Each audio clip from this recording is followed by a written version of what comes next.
ہارون آباد سے گلزار اکرم صاحب نے سوال پوچھا ہے۔ وہ لکھتے ہیں کہ مفتی صاحب، ہمارا سوال یہ ہے کہ کیا 27 رجب کو معراج ہوئی تھی؟ اگر 27 رجب کو معراج ہوئی تھی تو ہمیں اس میں کیا کرنا چاہیے؟ 27 رجب کو روزہ رکھنا کیسا ہے؟ سنا ہے کہ اس دن روزہ رکھنے سے 1000 روزے کا ثواب ملتا ہے، کیا یہ بات درست ہے؟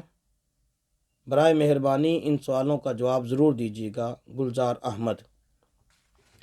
جی میرے محترم بھائی، معراج کب ہوئی، کس سال ہوئی، کس مہینے میں ہوئی، کس دن کس تاریخ کو ہوئی، یہ متعین نہیں ہے۔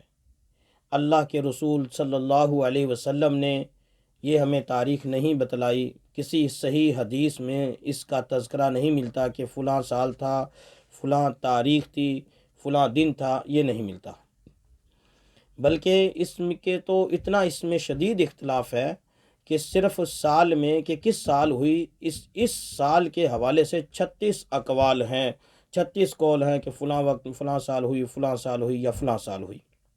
اس کے بعد مہینے میں بڑے اختلاف ہیں کہ کس مہینے میں 8 اقوال ملتے ہیں فقہا کے، جو علماء سیر ہیں، جو سیرت کے علماء ہیں، جو تاریخ کے علماء ہیں، ان کے ہاں سے ہمیں 8 اقوال ملتے ہیں کہ یہ فلاں مہینے میں ہوئی، فلاں مہینے میں ہوئی۔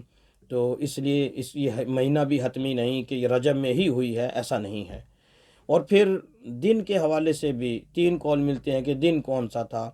تو اس لیے جس میں اتنے کثیر تعداد میں اقوال ہوں، 36 اقوال ہوں، تو اس کو ہم 27 رجب کو کیسے حتمی کر سکتے ہیں؟ مہینہ بھی ہم نے متعین کر لیا، تاریخ بھی متعین کر لی، تو یہ بالکل درست نہیں ہے، یہ حق سے ہٹی ہوئی بات ہے، یہ ایسا کچھ بھی نہیں۔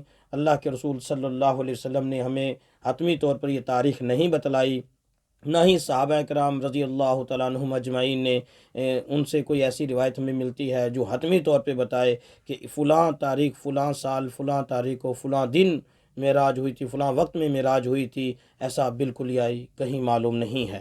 اس لیے اس کو 27 رجب کے ساتھ خاص کرنا درست نہیں ہے۔ دوسرا سوال آپ نے یہ پوچھا کہ اس دن روزہ رکھنا تو 1000 روزے کے برابر اس کا ثواب ملتا ہے، یہ بھی بات درست نہیں، من گھڑت بات ہے۔ لوگ عوام اسے 1000ویں روزہ کہتے ہیں، تو 1000ویں روزے کا کوئی وجود نہیں، یہ خود ساختہ چیز ہے۔ اس دن روزہ رکھنے کی کوئی خاص فضیلت وارد نہیں ہے، کسی صحیح حدیث میں 27 رجب کے روزہ رکھنے کی کوئی خاص روایت، کوئی صحیح روایت نہیں آئی۔ بلکہ حضرت عمر رضی اللہ تعالیٰ عنہ سے اس دن روزہ تڑوانے کی روایت ملتی ہے کہ لوگوں سے زبردستی اس دن روزہ تڑوا دیتے تھے، رکھنے سے منع کرتے تھے کہ اس دن روزہ نہ رکھو۔ اگر اس دن روزہ رکھنا کوئی اچھا کام ہوتا، اس دن کوئی مخصوص روزہ رکھنا کوئی ثابت ہوتا، تو حضرت عمر رضی اللہ تعالیٰ عنہ ایسا کبھی نہ کرتے۔ اس لیے نہ یہ 1000ویں روزے کا کوئی وجود ہے، نہ ہی اس دن روزہ رکھنے کی کوئی فضیلت ہے، اور نہ ہی معراج متعین ہے کہ یہ کب ہوئی تھی۔ اللہ کے رسول کو پتہ ہے کب ہوئی تھی، ہمیں اس میں پڑھنے کی ضرورت بھی نہیں ہے۔ قبر میں ہم سے یہ نہیں پوچھا جائے گا بتاؤ معراج کب ہوئی تھی، ہم سے یہ نہیں پوچھا جائے گا۔ جس چیز کے بارے میں ہم سے پوچھا ہی نہیں جانا، اس چیز میں ہمیں پڑھنے کی ضرورت بھی نہیں۔ تو امید ہے بات سمجھ آ گئی ہوگی۔